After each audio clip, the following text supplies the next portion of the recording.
I've been doing this vlog for exactly 6 months, but for the past 2 months, I've done absolutely nothing in terms of going out and doing landscape photography and vlogging about it. I've barely traveled, I've just been working solidly, but today I've got a few hours and I'm finally back out. So I thought I would make things interesting.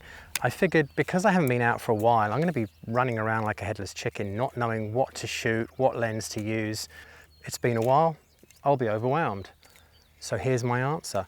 I'm only going to use this lens. It's a 70-300 f4.5 to 5.6, but I'm only going to be using it at the 300 end. We've got meadows, there's a pond, there's a river down there and a little valley. I might find something interesting, it'll be a challenge. Remember that scene from Crocodile Dundee where he's in New York and he's about to be mugged? If I showed him this, he'd go, "What's that, mate?" And I'd go, "It's a 300mm lens." And he'd go, "Nah, that ain't a 300mm lens. This is a 300mm lens." I never use this for travel or landscape. This is strictly a work lens. But I've been using it this week for work and I thought, well, you know what? Why not bring it along? It's heavy, but I'm only walking a few kilometers today and just compare it, you know, expensive lens, cheap lens. What really is the difference? Well, I thought it was a good idea.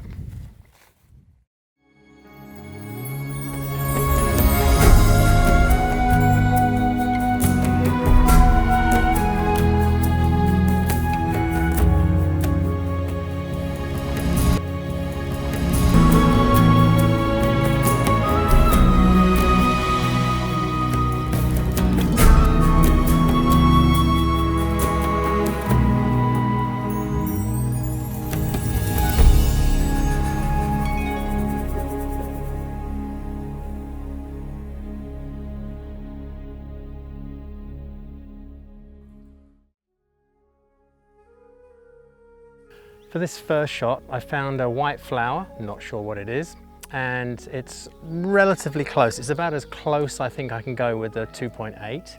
So I'm shooting at f5.6, which is a fair comparison to the other one because I don't think the other one at 300 can go any faster than 5.6. Okay, that's both of them shot. Well, they both look exactly the same on the screen. The exposure is bang on with both of them. f5.6 at 640th of a second, and I can't wait to get back and look at them in Photoshop on the big monitor. I'm going to do one more comparison shot and I'm losing light really quickly because I'm in a bit of a valley and the sun's going down now. I'm going to look for something that I can shoot at sort of around infinity. Better get moving.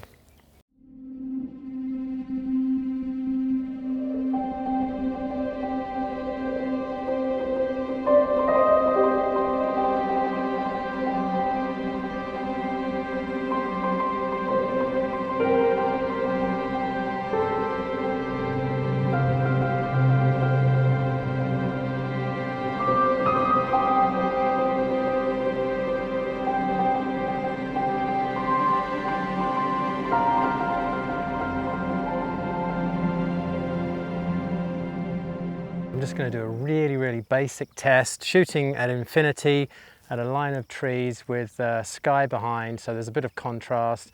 It's a good shot to check the fringing and see how that looks. So let's give it a go.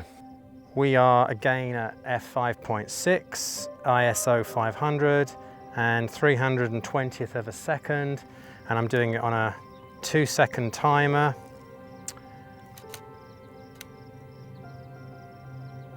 That should do the trick. And now the 2.8 prime. Well, now I've done that comparison, I've still got time to do some proper landscape photography, find some good compositions, hopefully.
Okay, this is a really good example of when a 300mm lens can work in a wooded environment like this.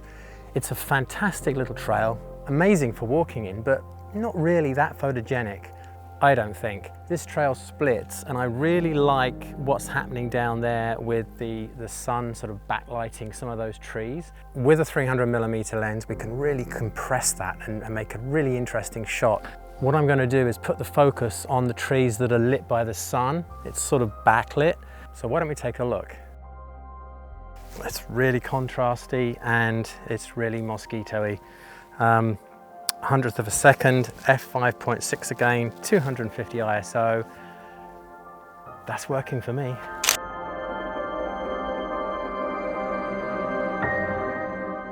Actually, it didn't work out in the end, did it? Let's be honest. Nice light, and it shows how a 300mm lens can really compress a scene nicely, but it needed a focal point. I think it needed you know, a deer standing majestically in the background, and I didn't bring one with me. Well, it was a fun challenge, but I think using a 300mm focal length in a place like a woodland or a meadow, which is fairly uninteresting and not that photogenic, yeah, it definitely was a challenge, and I ended up using that lens more like a macro lens, and all I came away with really that was anything half decent was some close-ups of flowers.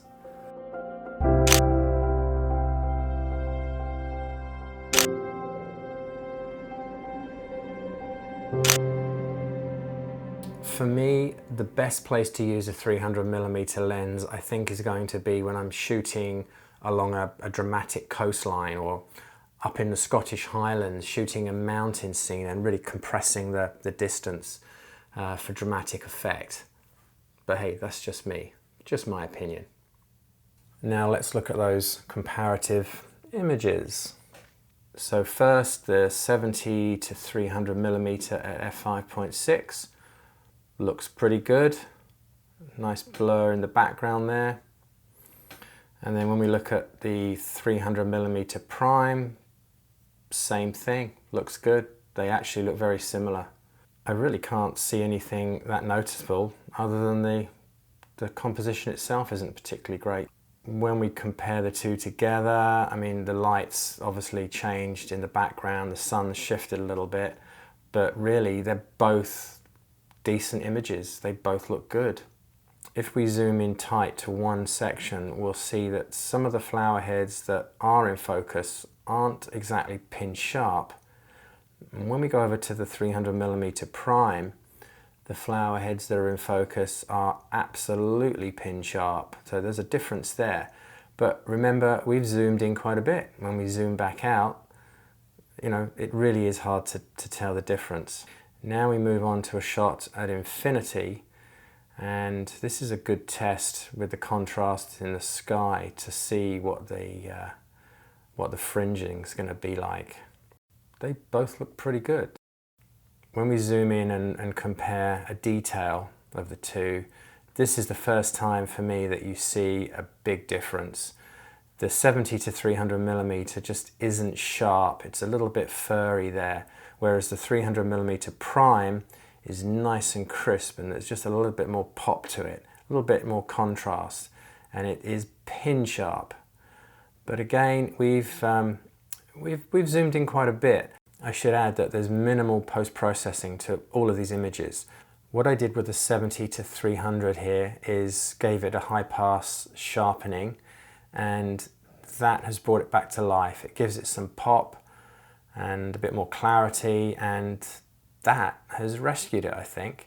Now remember, we're zoomed in really close here.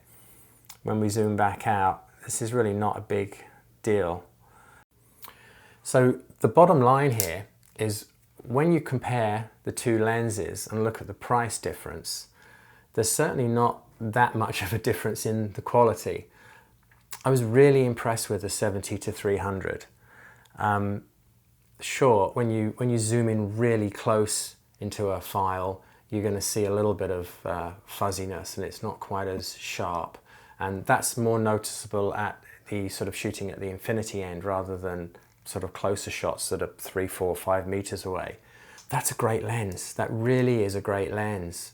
I'm going to continue to use it as my general landscape and travel lens because it is so light. And yeah, I mean, why would you pay that kind of money for a prime and carry that big heavy thing around with you when you've got this 70-300? I do have a 70-200 2.8, which is a heavy monster, and I don't use that anymore. I prefer using the 70-300, and I've got that extra 100mm focal length if I need it. Well, I very rarely need it, if I'm going to be truthful, but it doesn't matter. That's just a good all-round light lens, and it's particularly good at sort of around 150-200mm. That's it. I hope you found that interesting. This is not the normal thing for this channel. The idea is to get out there and share adventures, travel and landscape, outdoor adventures. But I'm going to throw these in every now and then when I don't have the time to do an adventure, which is right now. I'm just waffling on now, so I'm going to shut up. Well, before I shut up, I've got to say subscribe and thank you for watching, and please keep watching. I think I talk too much.